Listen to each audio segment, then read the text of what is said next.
Good evening to Jan van Eyck Academy, to the online offline program, Transforming Institutions. I'm super happy to have a couple of the participants and team members in the auditorium.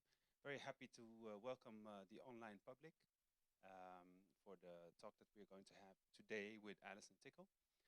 Transforming Institutions is a new series of lectures and conversations that is identifying the current environmental crisis as a systemic crisis and tries to acknowledge the unique significance of culture in this context. And it explores the obstacles and the possibilities of cultural institutions to become more both responsive and resilient towards the climate emergency and its interlinked socio-cultural crisis.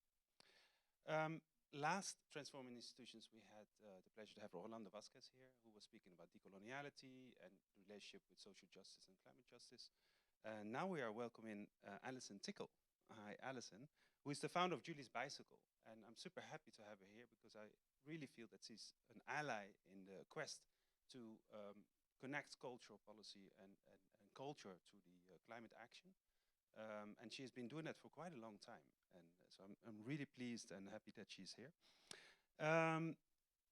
Julie's Bicycle is a non-profit organization in London, which is mobilizing the arts and culture to take action on the climate and ecological crisis. And since 2017, it has established an extensive methodology for environmental change through culture.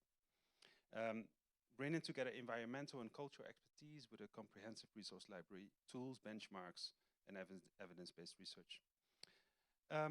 Julie's Bicycle has also recently issued a call to action for governments in parallel to COP26 in order to start accounting for the ways in which cultural and artistic communities can contribute to limiting climate change.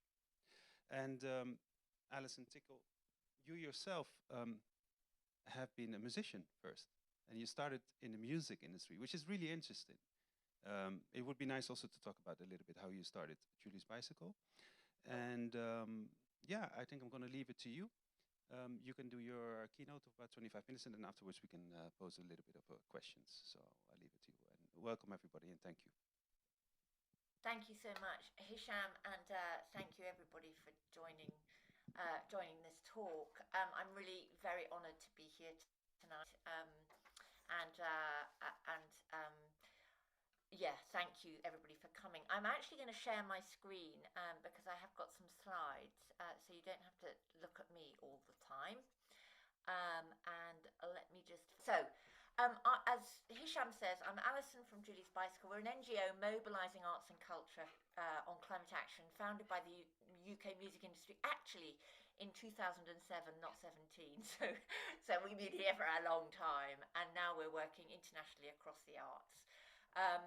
Nearly 15 years ago, Julie's Bicycle set out with three core beliefs that still guide us to this day. One, that culture and the arts have to be at the heart of the global response to the climate crisis, and they're not. Two, that bringing our collective imagination and joint purpose to this challenge is the most valuable and inspiring work we can be doing as a creative community. And three, action comes in many guises and everything counts. And this moment, where climate change is taking centre stage for so many of us, we have some really clear choices. We can either remodel our societies and our patterns of consumption and the licence we give to polluters to operate at our expense, or we cannot. We can address issues of equity and justice in how we make those choices, or we cannot. Let me explain. The climate crisis is a cultural crisis. At its heart is the unchallenged assumption of the supremacy of an extractive and materialist ideology industrialized by us Europeans. This ideology has created an enduringly uneven global economic system, which has dispossessed millions of people of land and livelihoods and is catastrophically degrading the natural world. The climate and ecological crisis is about justice. The poorest communities with the least culpability or capacity to cope are experiencing the most devastating consequences. Some 1% of the global population experience reality as superconsumption, and that is us. At the other end of the scale, the figures are persistently distressing. Millions of people living on less than $2 a day in 2020. Most of these people come from two regions, Southern Asia and Sub-Saharan Africa. Climate migration is already estimated as including 20 million people in 2020 alone, and that was a pandemic year. This displacement is a result of the devastation of climate change. Where do all these people go when we're busy closing borders and tensions are rising? And then there is the other justice issue, which is around the natural world, justice and stewardship of all those beings that are not human. Decades after the 1992 Earth Summit, climate action is still an ideological and political battleground. Despite all the conferences, all the commitments, the global response to climate change is still woefully inadequate. An obvious reason is the cost, but this is dwarfed by the expense of not taking action. The real reason, harder to solve, is that the call to action around the global crisis is, of course, a great reckoning. It exposes the failures of the current global economic order and reveals how this drives inequality and degradation of our life support systems, which is, of course, the natural world. It asks all nation states to work together with richer economies doing the heavy lifting. This challenging, for sure, but completely possible call for global cooperation wasn't heard once again at the recent COP26 climate talks, and we're still on a path collectively to over 2 degrees warming, which is catastrophic. Global climate governance, assigned mainly to the United Nations, has not yet succeeded in building consensus for rapid action. And this is because the story of climate change actually is told in the buried histories of human conquest, in extinctions and degrading land and sea, and anchored in cultural values that underpin human supremacy over all else and some humans more than others.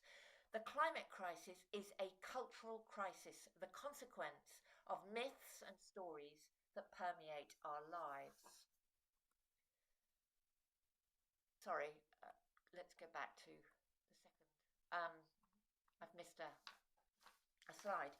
The root metaphors and narratives that we live by, nature as a machine, nature as hostile, nature as something to be exploited, engineered, sold, sentimentalized, improved, what critic Val Plumwood describes as the foundational delusion of the West, are as wrong as they're strong. The climate crisis is nature's way of interrupting these pernicious myths. If nature were understood as a web of life, a teacher, a giving parent, creative beyond our wildest imaginations, as many indigenous commentators and ecologists argue, perhaps climate change would simply be that, change, not crisis. Narratives about nature, including the arts, conform to a similar worldview. The creative industries are valued, especially by policymakers, as tools of the economy, and the arts and culture are frequently used to reinforce the stories behind any particular worldview. An obvious example is the stories about how public statues are celebrating past slavers and how museum collections were acquired. These have become culture wars, diametrically opposed views of history and civilization. And not far from this idea is the idea that art and design is neutral, autonomous, artistic freedom trumping all other considerations. This utterly fails to account for power dynamics and context. Who gets to be an artist? How did they get there? Who gets to design and for whom? Who gets to travel, to exhibit, even to learn the tools of the trade in the first place? This is absolutely central to the climate crisis because underneath all the layers of scientific data and evidence pointing at fossil fuels is another reason. Assumptions about what matters, who owns who, and what, and who gets to benefit. This is difficult territory, it's uncomfortable, but we, especially we, the makers and custodians of culture and creativity, and therefore the makers of the world, we cannot afford to turn away. The magic power of the arts is in the experience.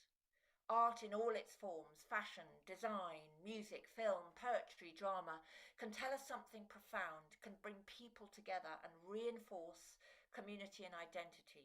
Its essence is a sensual experience of meaning. And right now, we need art to help us breathe with sensual imagination into the essence of this beautiful planet. So a little bit about Julie's Bicycle.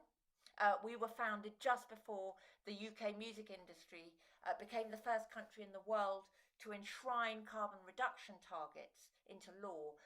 The arts, like any other sector, have an ecological footprint.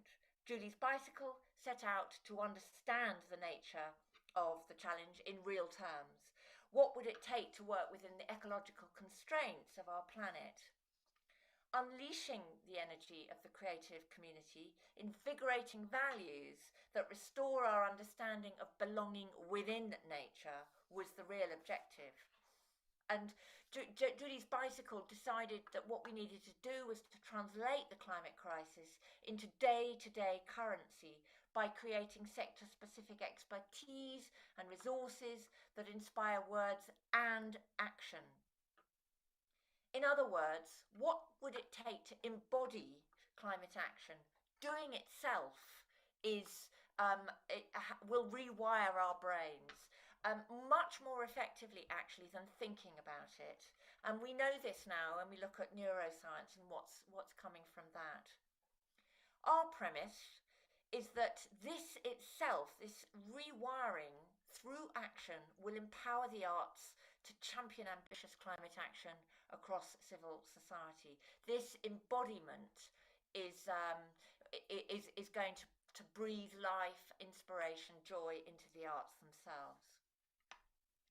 Working closely with the music industry, Julie's Bicycle generated an enduring methodology for greenhouse gas emissions analysis, carbon calculators for cultural and creative activities such as buildings, tours, festivals, productions that are now used across the globe. We have about 5,000 current organisations and artists measuring their greenhouse gas emissions. This is invaluable data, but crucially what it does also is to empower the arts by providing basic literacy as a starting point for really understanding that we do have an impact, it does matter, and that therefore we can do something about it. It really creates agency. We also set about supporting networks, conversations, one-to-one advice and support, research. In short, being there to convert the precious action that comes out of the precious energy to agency when people wanted to help. It's important to say that we didn't start with the artists. Culture, just like any other sector, is an ecosystem. Changes to one component are felt by all. And so instead of focusing just on artists or on art, we looked at the whole, supporting all parts of the ecosystem to together rethink cultural practice and create a reinforcing spiral of change. In 2012, we were hugely supported by Arts Council England, our national funding body for the arts, who embarked upon the largest programme of environmental literacy for their community anywhere in the world by making environmental requirements a condition of funding. This was a partnership with Julie's Bicycle. So all the national portfolio organisations the Arts Council supported, currently some 823 companies receiving core support over multiple years, were required to measure environmental impacts. To do that, they used our Creative Green tools, and they had to submit a policy and an action plan. This gave us lots of data. So the last report, there is the data. It gives us a total carbon footprint, sources of impacts, and also what each part of the arts community, what their carbon footprint was. But importantly, it also gave us lots more really interesting information about governance, about commissioning, about well-being, which accompanied all of that data. Those stories of change have been critical, but the most important part of our work was to inspire the sector and to learn from them. So a rich dialogue of advice and support networks, events and themes have animated that data, making it real and subservient to the bigger challenge of transformation. Julie's Bicycle was initially contracted to run the programme for 3 years, and by the time we complete the current contract in 2023, it will have run for over a decade. And that's provided some really rich data, benchmarks, understanding of case studies, what good practice looks like, but really galvanised the sector. Results are great. They show an annual reduction of about 4.5% over a decade. That's very significant. Lots of saved money from the Arts Council's point of view, so about £20 million, that's about €24 million. But crucially, that breathing in to this as an issue of critical cultural concern. Over time, the partnership has developed and evolved to be more demanding. 2018 to 22 outputs include developing net zero targets and pathways for the largest energy users of the Arts Council. Some 30 major institutions such as South Bank Centre, the National Theatre, the Royal Opera House, covering around 80 buildings, which collectively reduced their emissions by 18% in 1 year. And this is really critical. This is the way that we need to be thinking about our work. This decade of data gathering and collective cultural learning has generated credible and robust evidence, which makes a really good case for scaling action. Starting from the basics, a carbon footprint, the Arts Council's deceptively simple policy is demonstrating how a sustainable cultural sector might actually work. This vital perspective on culture, seen through the lens of our environment, has stimulated so much debate and passion and catalysed a really critical dialogue about the purpose of the arts more widely. Internationally, there is a need to build sustainability into cultural policies, of course. Culture is hampered by a lack of evidence, data, to make the case for ambitious changes and investment in culture at a policy level, a lack which prevents also cultural voices from contributing to solutions. Design is absolutely crucial, and speaking to power. The Climate Heritage Network has recently succeeded in getting cultural heritage representation on the Intergovernmental Panel on Climate Change and on the G20, which is a significant step in the right direction. But artists, the creative community, creative industries should be absolutely central to this challenge. Overall, there is a patchy applications of national policies and resources, notwithstanding some inspirational examples, but cultural policymakers, particularly at the national level, have not reached consensus that the climate crisis matters enough. So in 2010, in the 6 months preceding COP26, Julie's Bicycle, in partnership with the British Council, decided to see where national climate policies all over the world aligned with cultural policies. A combination of desk-based research, a survey sent to over 200 ministries, interviews and a series of really interesting in-depth roundtables in Turkey, Indonesia, Nigeria, Colombia and the UK sought to illuminate policy commitments and perhaps broader governance trends. We found that in a nutshell, cultural policy priorities are not yet reading across to commitments to reductions in greenhouse gas emissions, environmental justice and transitions. This is in spite of 197 countries as signatories to the Paris Agreement. And this is a real dissonance that we have all these countries have submitted climate change targets and pathways, creating a basic architecture, and yet culture is not part of that. In spite of the Paris Agreement, climate action in culture is still very rare. I know that this is changing, but we need to work very fast and explicitly read across to commitments to net zero greenhouse gas emissions, to environmental discourse on justice and on transition. We also found that many of the priorities of national cultural policies are environmental issues, especially as they concern cultural rights, focus on place and community, and social inclusion. So actually this is low-hanging fruit. We just need to read across our commitments as cultural stewards to climate and the environment. Many cities, local authorities, municipalities do have a focus on climate and environment at local levels.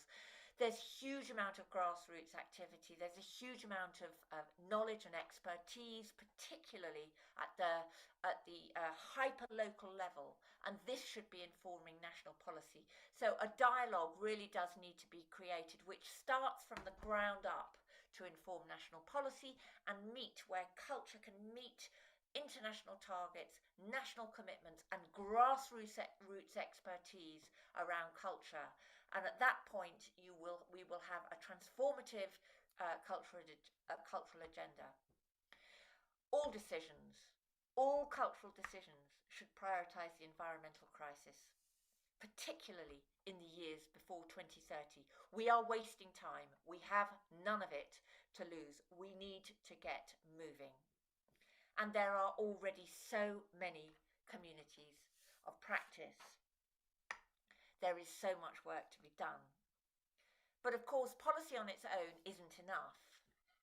We need a movement. We need to think about movement building, which is based on honest and authentic leadership, values and purpose, focused without blinking on Mother Earth and all of us who rely on her bounty.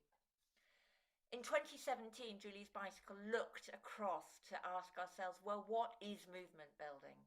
And we found that all over the world, there are creative pioneers, very often grassroots, indigenous practitioners, working at the extremely local level, who have dedicated their work, their lives, their expertise, their artistry, their creativity to protecting, stewarding, repairing Mother Earth. These people are pioneers. They are the new creative and cultural practice, but very often they're on their own. They're unsupported. In many regions of the earth, it's a dangerous endeavour to be an environmental activist. Literally, people are putting their lives on the line. And what we found was a loneliness and also a deep vulnerability where people felt they had no networks, no support, their work wasn't being recognised.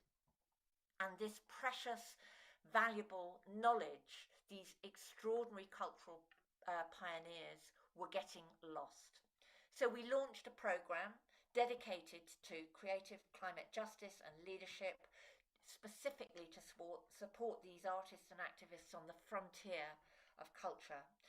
It's over the years we've run 5 or 6 creative climate leadership programs.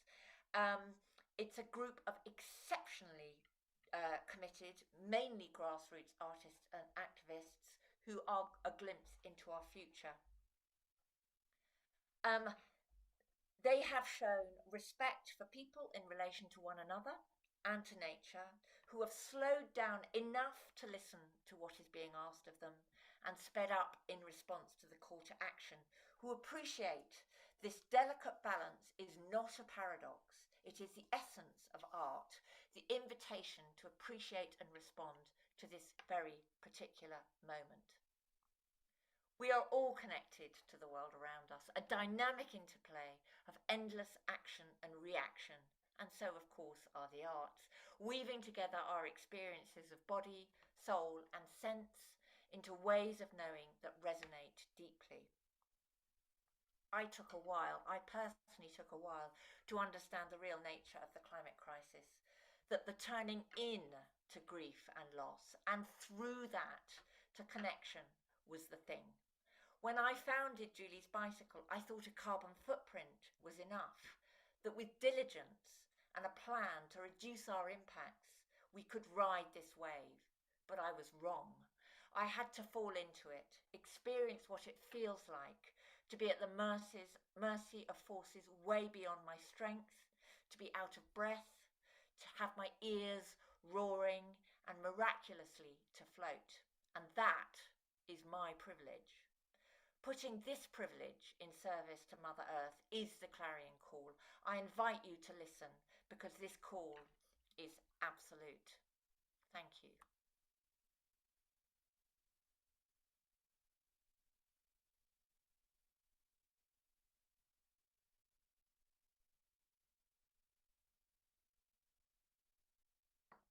Sorry, Alison, just 1 second. Yeah, thank you so much, Alison.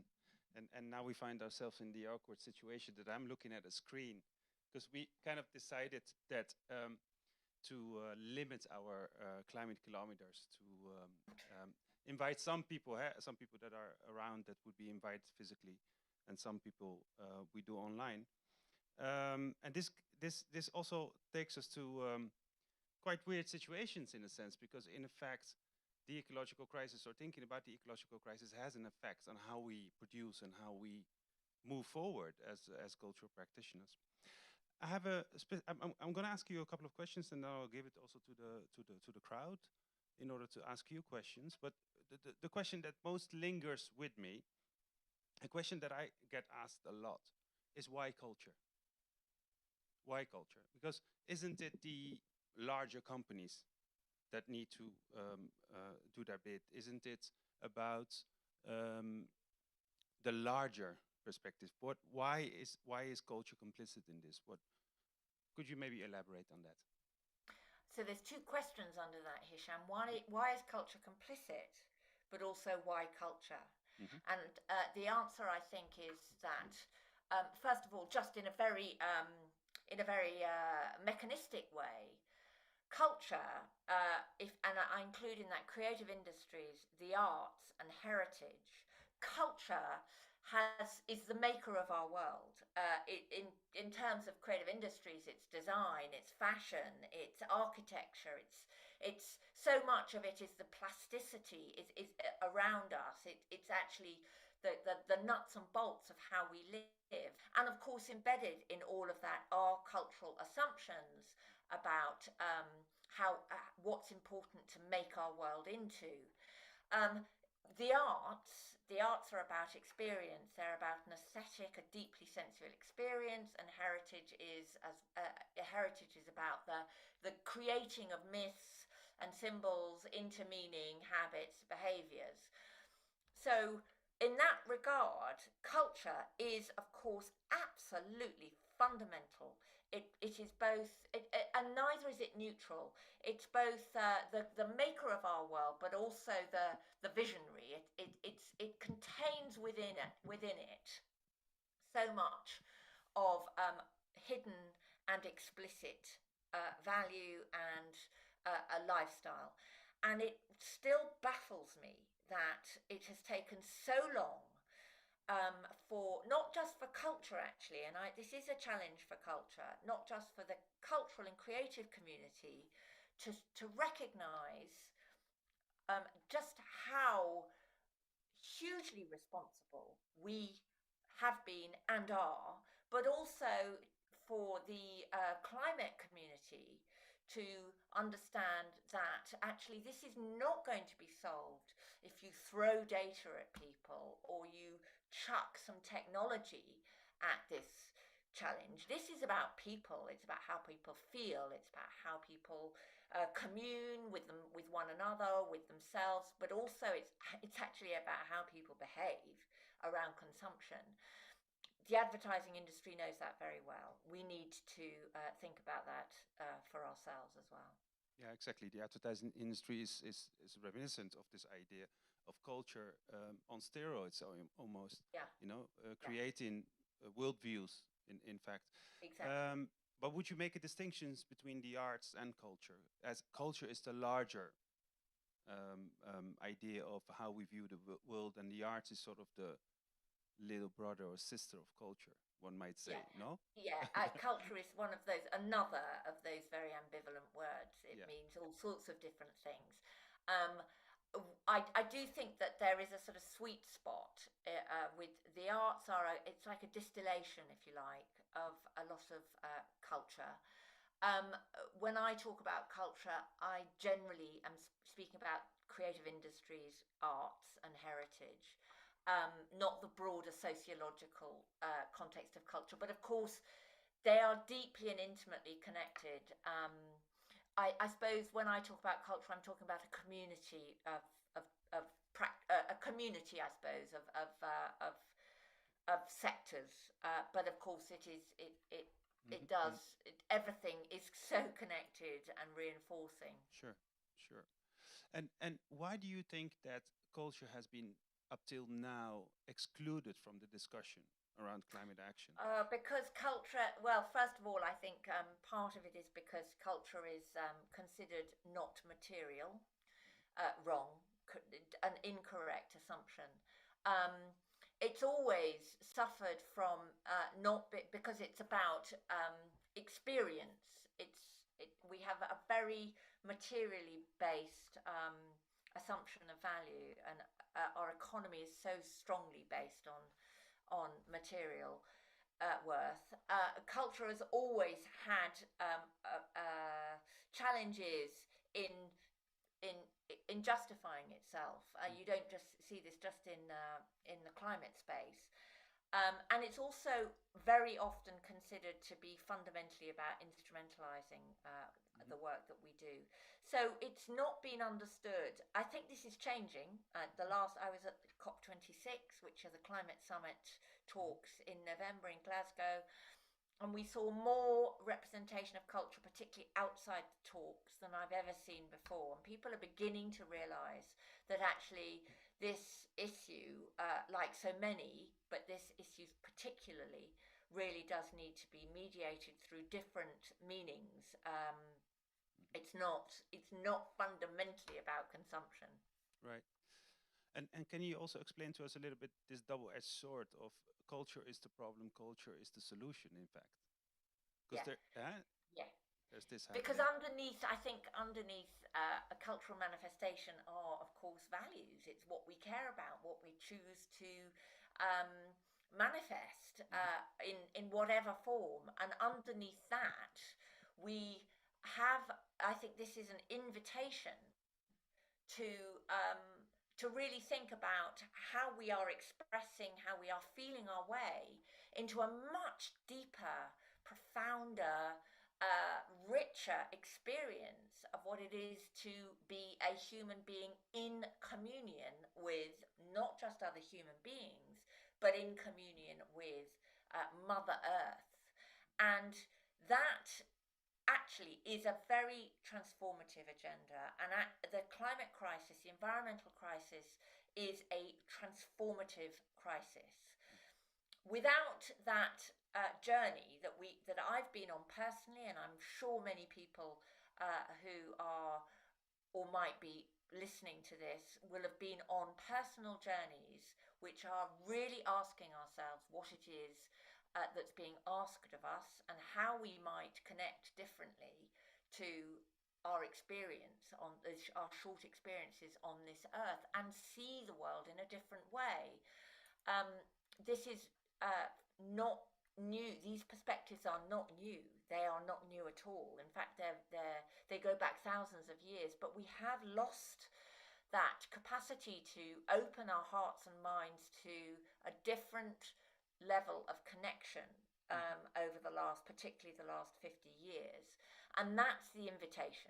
And I think culture, the arts, design, creative industries really can take on not just the responsibility of changing the way that we work, but also that deeper existential responsibility about creating a different way of inviting people to be part of that.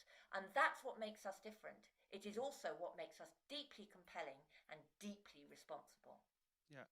And maybe if we bring that a little bit down to the arts, how can we move beyond sort of, culture as a vehicle for cultural policy towards, when we speak of the of adding culture to the equation, usually from the other parties, culture is being seen, or the arts is being seen as a way to visualize mostly the problematics that we are dealing with. So usually culture is seen as a visualization tool, or the art is being seen as a visualization tool. I mean, we experienced the same thing when we started out with the Intergovernmental Panel on Art and Climate Change as part of the Urgency Intensive that we did last year. And two of the IPCC members, their ideas of how to incorporate culture were mostly related to visualization processes. Yeah. In let's say modeling practices, and we see the same thing when we are working with universities. We see the same thing, and how can we create a better crossover? How can we have this discussion, that the discussion that we're having? Culture is a worldview, is a world making practice, right? We are making worlds. Culture is the world, in fact. Yeah. And this way, culture is also the change, in fact, because if we change our culture, we change the world, right? So how can we get to that point? So it's such a good with policymakers. Yeah, with policymakers specifically. Yeah. For policymakers. Well, for policymakers and for let's say for the crossover itself. Yeah, I think the trick to this is that we need to embody change. It's not enough to and Hicham, what you're describing is so common. It's why we didn't start with the art, because actually that's the starting point usually to commission something on climate change. Let's commission a piece of work. Actually, where is the integrity in that? This has to be an embodied experience. And so to policymakers, I would always say, understand that this is a system. That culture is a system, like all, as I said, like all sectors, all communities. And actually, what we do know is that you have to embody this change in order to really feel it, really work your way into it. And through that experience of actually embodying the change, what opens out is an endless set of possibilities, including what you put into the world, but how you put it into the world, who you put it into, in community with whom, is the great invitation. And it is an unraveling, because as you unpick that experience, what is revealed is how we got here, why we got here, and therefore what needs to happen next. And I get very frustrated by commissioners, policymakers who assume that the answer is in another commission. It isn't. It's in enabling the cultural sector in its nuts and bolts to really meet this climate challenge through rethinking and transforming how they do. Yeah, exactly. Thank you. I'm going to ask you one more question, and then I'm going to give it to the public. One thing we're debating here a lot is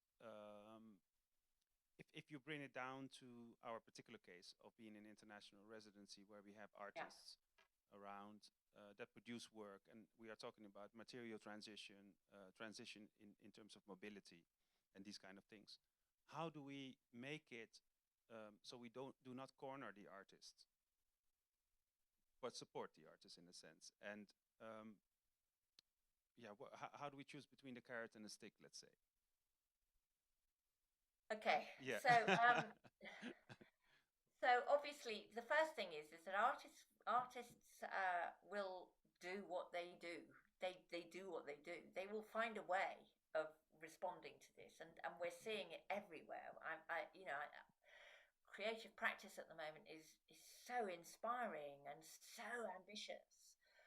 So the first thing I think is that the idea of what is constraint, there is very creative constraint, and I think that this is a responsibility again of the creative sector at large.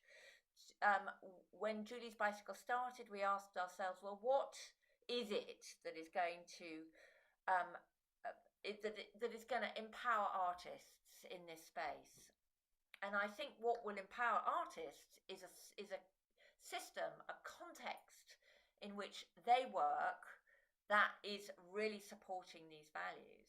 So again, going back to that wider holistic view, there's something really fundamental about asking, well, what is good creative curation from our point of view? And it has to be about the context in which artists are working. So if you underpin that work, whatever that work is, whether it's about climate and environment or not, with a really strong reinforcing ethical context for that work, that will support artists. The other thing to say is that, I started with saying artists will do what they do. They will. So, our role always as creative custodians of artists and designers and makers is to create a supportive framework for whatever it is that they do. And that goes back to doing things as well as ethically as we possibly can. So basically, you wouldn't choose between the carrot or the stick, but you're calling it a supportive system. But at a certain point, moving upward in time, if there is this transition of 10 years or up till 2030, we need to halve emissions. At a certain point, there will be policy on a higher level. Yeah. So how do we cope with that? So I'm not, I'm not squeamish about the stick, actually. Sure. Just to say, I'm not, I think that we have a monumental task in front of us. We can't leave this up to chance. And one of the most important things about that we learnt with the Arts Council England's policy requirement, and the emphasis is on that word requirement, is that a light touch requirement changes everything.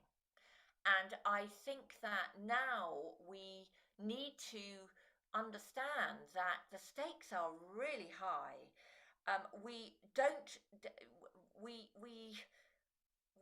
need to make the right decisions at the moment, and policymakers have an incredibly important role in that, which is to create the frameworks, the investment, and the supportive narrative that is going to reinforce and reward good, wise decisions and make it very difficult to make the wrong ones, because we have got a very material problem on our hands, which is the problem of not just greenhouse gas emissions, but also a whole host of other issues around toxicity, chemical waste, around a desperately degrading natural world. There's a point at which just leaving this up to the good endeavour of individuals is just not appropriate. It's not fair, and it's not ethical. Yeah, exactly. Thank you so much, Alison. I'm going to ask the crowd if they have a question. Questions? Everybody's tired. You wanna post the question? Okay. Hi, Alison. Thank you so much for this amazing energy and for your presentation. Yeah. My name is Bruno. I'm curator of Jan van Eyck. And I'd like to invite everyone here and online to post questions. I think everyone's still digesting it. I mean, I have a more meta and maybe more personal question. You've been working with this for more than a decade, and there's still so much energy and hope and resilience. And last year we had as part of the Urgency Intensive, a beautiful conversation with public philosopher Roman Krznaric, who wrote a book called The Good Ancestor, How to Think Long-Term in a Short-Term World. And he was talking a little bit of this tug and war between short-termness and long-term thinking. And I'm really curious to have to know a little bit more about your internal tug of war between these two dimensions that you're constantly battling with. Such a good question, Bruno. Thank you for asking. Roman lives down the road from me, actually. Okay. We can bring him in right now. Great. It's such a good question, and I don't think there's a steady state answer, actually. So I think this is that the long-term prognosis, it constantly changes. I think one of the joys about working in this context, I have the great good fortune of working in the cultural sector, that what it does is that I have seen the best of people. I have seen the best of the wit, the wisdom, the community that coming into climate action brings. I would be lying, and I'm trying to be honest here, I would be lying if I didn't feel sometimes so deeply dismal and gloomy that the endless optimism is really irritating, and very counter to the evidence. However, I will say that my optimism is increasing, not diminishing, bizarrely, and that is because you said, as you said, I've been in this space for a long time, and it felt like for 10 years I and other people, this is not just Julie's bicycle, there are others who have been shouting into what has felt like a stormy, dark night with gusty wind just taking these voices away and flinging them into eternity. That has really changed, and that's changed incredibly fast. Suddenly culture and climate has landed, and it's landed really fast, not just with our artists or our activists, but actually with the kind of institutions of culture. I remain profoundly I have a profound faith in the power of the arts and culture and creative industries to drive change. I feel that once we've got the bit between our teeth, which we now have, there is no stopping us. And that taking on that mantle of moral leadership has now begun. And that is an immensely powerful force. And of course, it's not going to happen in a short period of time. That this is an existential dark night of the soul, that more and more people have come through it. I don't think, though, we're going to do it by 2030. And that is the scientific consensus that we need to do it by then. I also think that there's going to be huge loss, huge grief, huge suffering before we get to a state of equilibrium. But we are at least on our way. Thank you very much, Alison. That answers the question and many others. So I think it's a perfect note. Yeah, I think if there's no other question, we can leave it with this beautiful ending, in fact. But maybe there is still a question. I don't see any. That's okay. Well, Alison, thank you so much. Thank you so much for inspiring us and yeah, having this discussion with us, because it's really important. As I said also in the beginning, I feel that you are an ally in this struggle.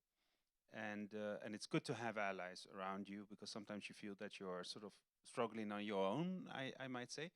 And I find it hugely important that we continue this discussion, and also that we share and exchange the methods that we have, and the tools and the instruments. So with this also a token to everyone who's watching also after, when we publish the recording, to also contact you and be in contact with you at Julie's Bicycle. Very happy and to see all the instruments that you have available that are really, really important for the cultural sector. So I want to thank you very much. Thank you, Hicham, and Bruno, hopefully we can see you everybody. live someday. Yeah, definitely look forward to that. Okay. Thank you so much, Alison. Thank you so much. And thank you for the public. Thank you, Hamid and Anna and all the technique and everyone, and Bruno. I will leave it with this. Ciao, ciao. Ciao, ciao. Thank you. Bye-bye, Alice.